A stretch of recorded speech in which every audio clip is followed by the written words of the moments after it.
When narcissists run out of people to blame, they hit a major midlife crisis. Their life suddenly feels purposeless. They spiral into an existential crisis because without anyone to blame or derive sadistic pleasure from, they lose their sense of identity completely. Depression sets in as they are forced to face themselves, something they have avoided all their lives. With no one left to project their misery onto, they are left sitting alone with their own darkness. This is the stage where their entire facade collapses. I'm Danish, a narcissistic abuse recovery professional. Welcome to my channel. The topic for today is what happens when a narcissist runs out of people to blame. Back to the topic. They start realizing that their entire life is fake and that there is no authenticity to it. Everything is superficial, even the closest relationships, and that realization hits them real hard. Without any external supply, they no longer recognize who they are. They do not collapse because people abandoned them. No, they collapse because their entire existence was built on avoiding themselves. And when the crowd leaves and the lights go out, they finally meet the one person they have been running from their whole life, their own emptiness.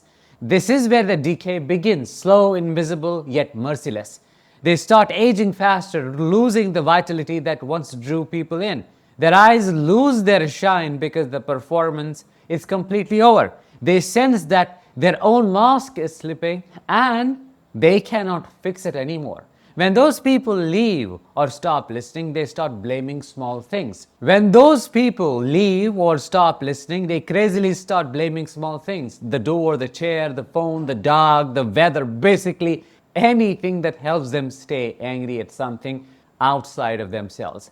This shows how deeply they fear self-reflection.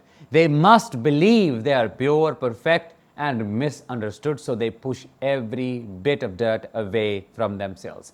But when there is no one left to project onto, they start to go deeper into denial. The mind begins to create new, fake enemies. Their world turns into a battlefield of good and evil, and they always place themselves on the good side, right? They start seeing patterns where none exist, thinking that people or entire systems are working against them.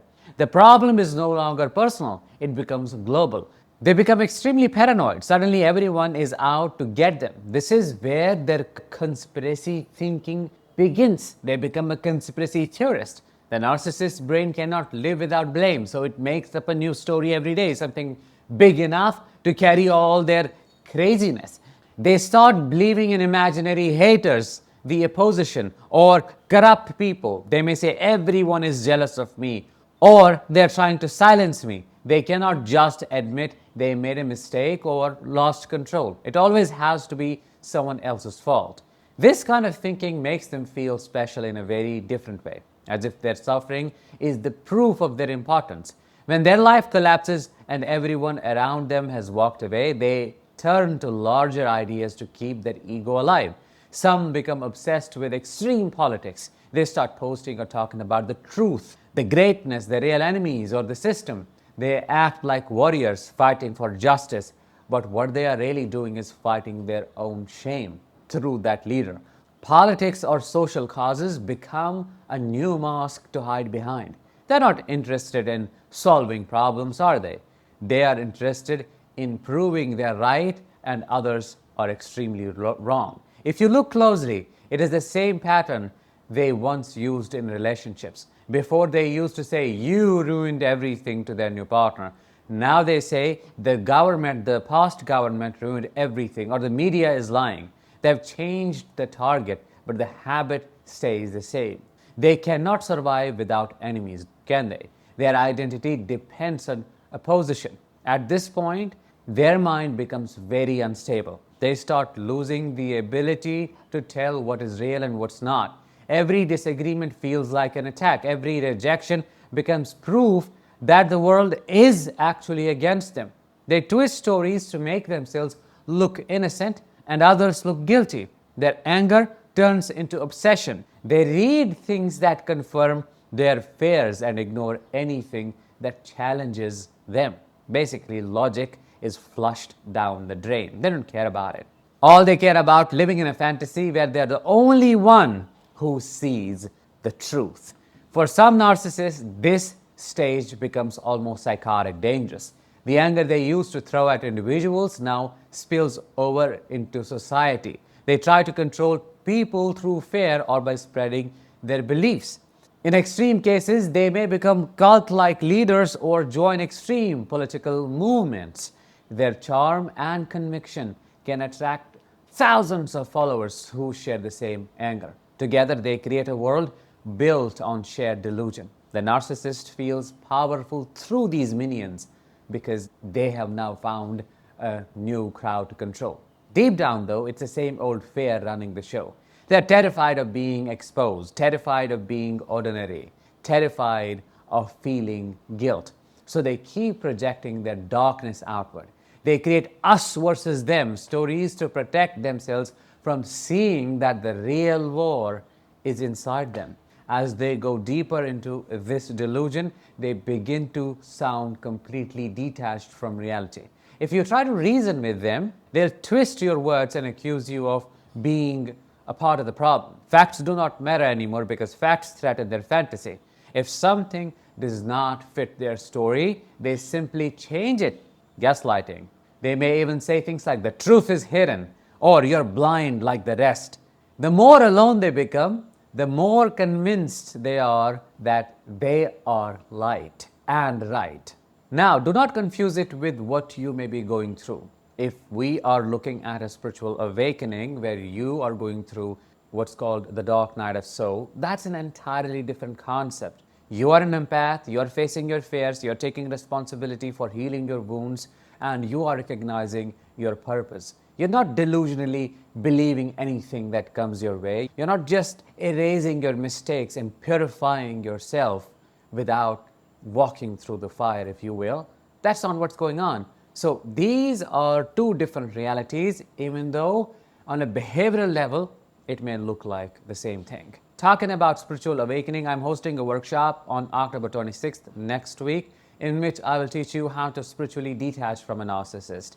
If you want to book your spot at an early bird price, link is in the description. I will see you on the other side. Back to the narcissist. See, they're acting out of fear, not just arrogance. Without their fantasy, they feel worthless.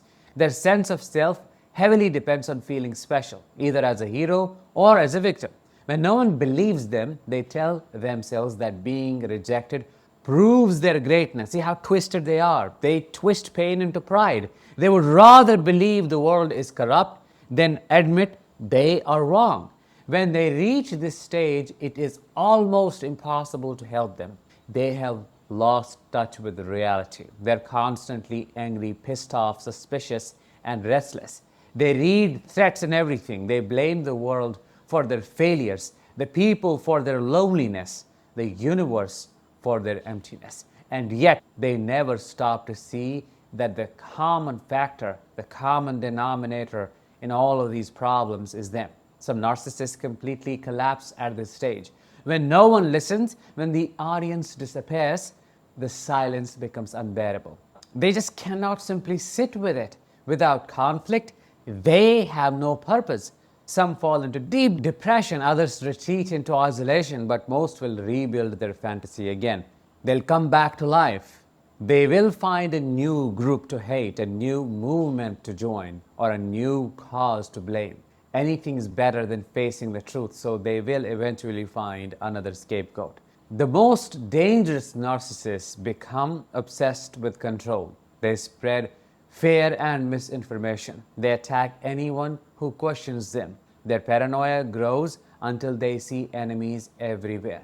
They may accuse their own friends of betrayal, children, or see strangers as a part of a plot against them, like my father. It's not rational. It is their crazy survival. That does not make any sense. Their mind is falling apart, but their ego refuses to die quietly.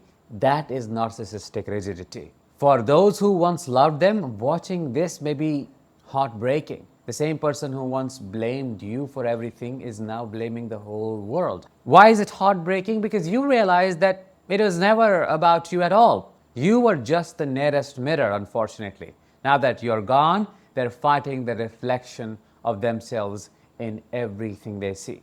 What is happening inside them is a war between two parts: the false self that must stay perfect and the real self that knows the truth. The real self is buried under shame, fear, and loneliness. The false self is the actor on stage, shouting, accusing, and pretending to be in control. When the audience leaves, the actor keeps performing because stopping would mean facing what is behind the mask. Eventually, when their own lives stop working, they begin to contradict themselves, repeat the same stories again and again in a loop, and change their narratives to suit the emotions. Their world shrinks until it's just them against everyone else. They may sound loud and confident, but inside they are collapsing. Every new accusation, every new theory, angry post is a cry for help they will never admit to. So, what really happens when a narcissist runs out of people to blame?